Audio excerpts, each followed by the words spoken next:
In international football, penalty shootouts can be the difference between heartache and glory. Out of the international finals, 19 finals have been decided by this high intense pressure situation.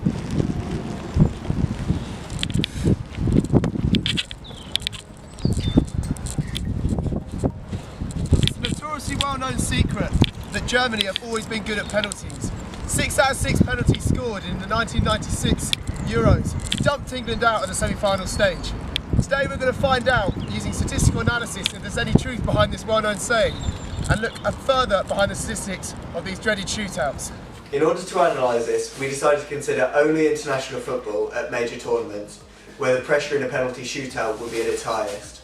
We decided to consider the 8 major international tournaments, which are the World Cup, the Confederations Cup, European Nations Cup, Copa America, African Cup of Nations, the CONCACAF Cup, the Asian Nations Cup and the UFC Nations Cup.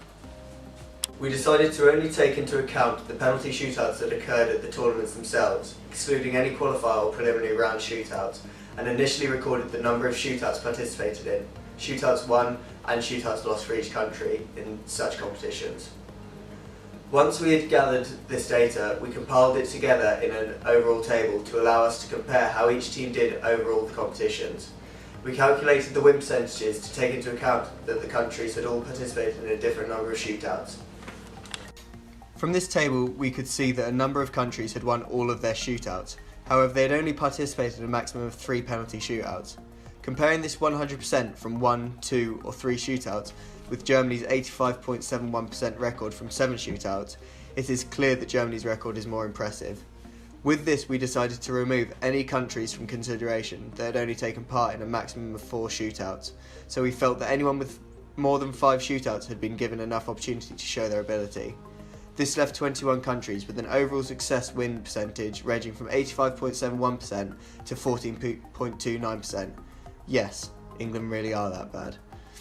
Given that a penalty shootout is a 2-horse race, an average team should win penalty shootouts 50% of the time. Therefore, any team with a success rate higher than that has an above average amount of penalty shootout wins. We decided that it would be these teams, an average of 50% win rate in 5 or more penalty shootouts, which would be the best to analyse. This left us with our top 12.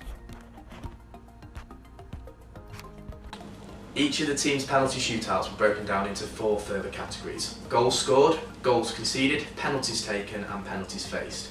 This then enabled us to calculate the percentages of penalties scored and conceded by each team.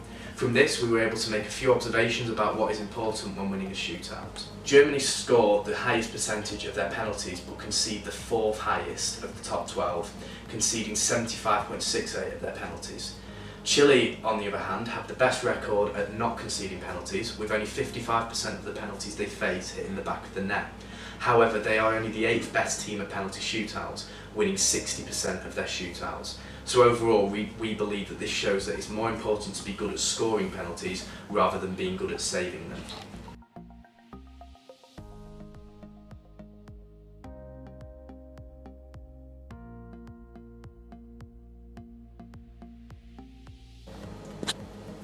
We then explored in greater depth the levels of shootouts that the top 12 teams won.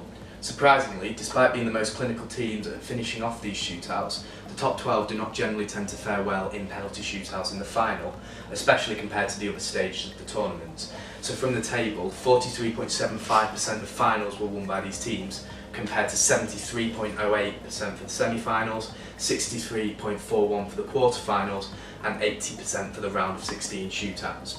This is surprising to consider, that is, the teams who do well in penalty shootouts crumble when it gets to the highest level of pressure. Just focusing on Germany, they've won 100% of all penalty shootouts that they've been involved in outside of the final, but lost the only final shootout appearance they had been in. Despite being a top performer, Germany fluffed their lines at the biggest moment.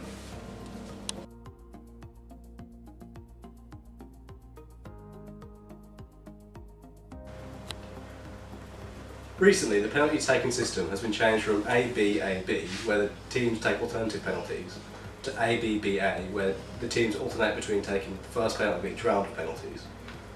This leads us to question whether there was any link between the team who shot first and the winner of the shootout.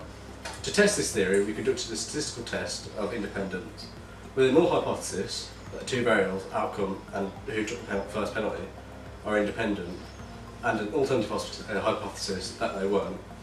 Using our sample of the top 12 performing international teams, we compiled the table shown. We then used this data to calculate our test statistic using the following formula. We got a value of approximately 0.053, which when compared to the critical value with 1 degree of freedom and an alpha value of 0.05, we can conclude that since the test statistic is less than 3.841, based on this sample there is no significant evidence that at 95% confidence to show that the outcome of a penalty shootout is dependent on who takes the first penalty.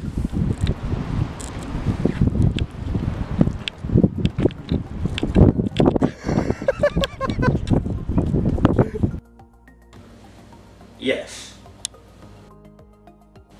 From our data set, we have seen that it is more important to be good at scoring penalties than it is to not concede. As you would expect, Germany are the best at scoring penalties, and despite conceding a high percentage of their penalties faced, they still have the best record in shootouts. We have also investigated whether the ABBA system was necessary for international tournaments. Having collected data on all of the shootouts at the tournament, we have concluded that there is not enough statistical evidence to suggest that it is beneficial to take the first penalty.